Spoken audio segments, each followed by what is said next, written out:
はい、皆さんこんにちは。今週は豚を使ってキャベツと玉ねぎを使った豚丼を作ります。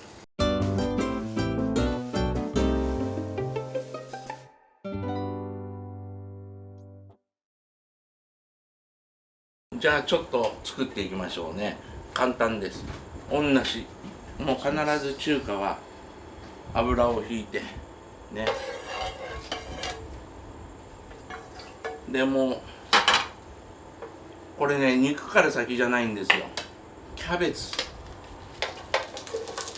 玉ねぎ一緒に入れてしまう。でこれ炒めていきます。ずーっと炒めていきますね。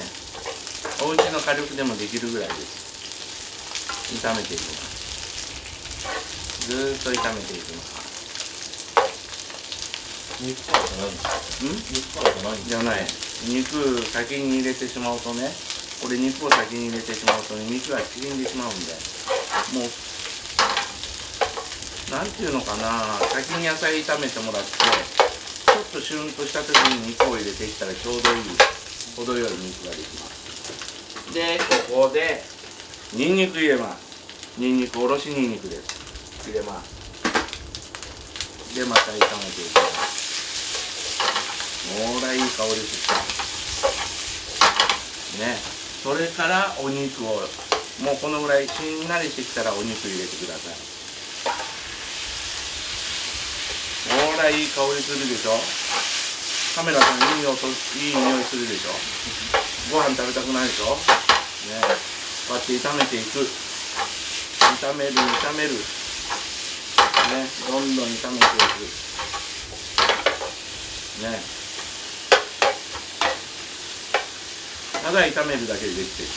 あとは煮込むだけね。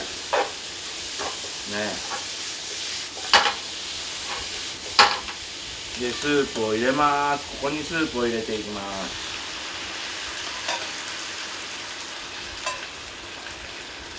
ね。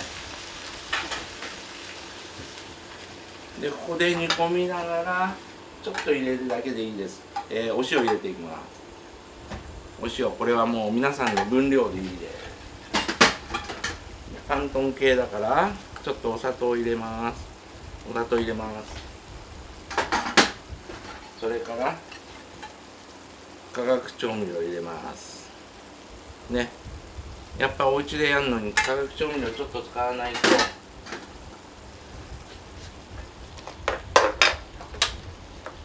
はい、いきます。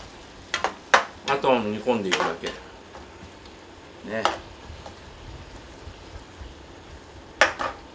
ほら美味しそうになってきた。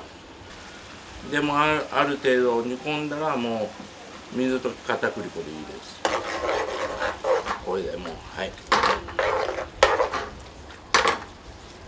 ほらで最後にごま油ほらではいできました。じゃあご飯にかけていきましょう。はい、豚丼ドーン、野菜たっぷり。もうお家にある野菜でいいのでね、お家にある野菜を使って入れてください。でもできたらキャベツと玉ねぎってめっちゃくちゃ相性がいいんでね、美味しいですよ。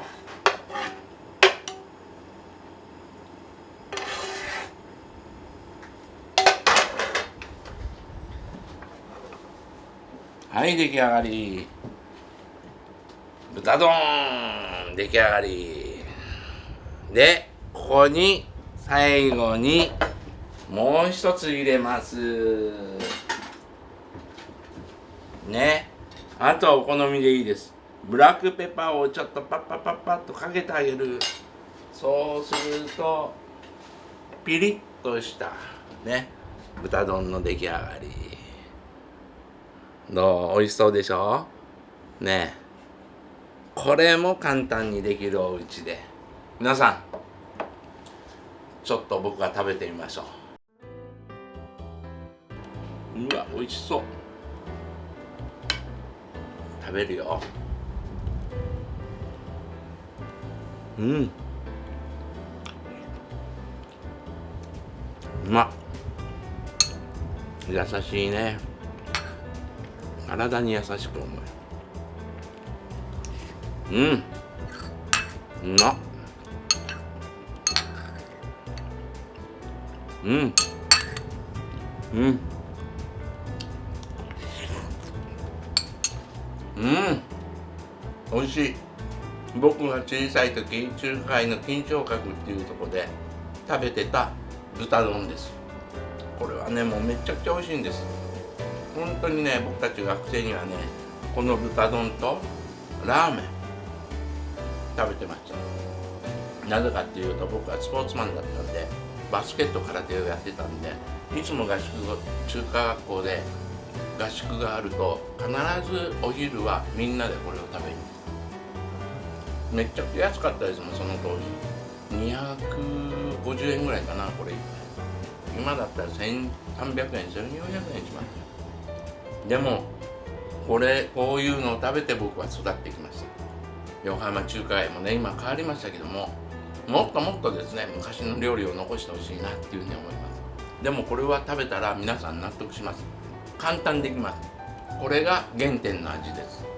これを食べてください。ではまた来週お会いしましょう。店が忙しいから行こう。Not a housefly floating in my wine, and not a barber who's ruined my hairline ever since I met you. Nothing can make me blue. Oh, it's just clear skies. うまいね。すごいよ。食べる？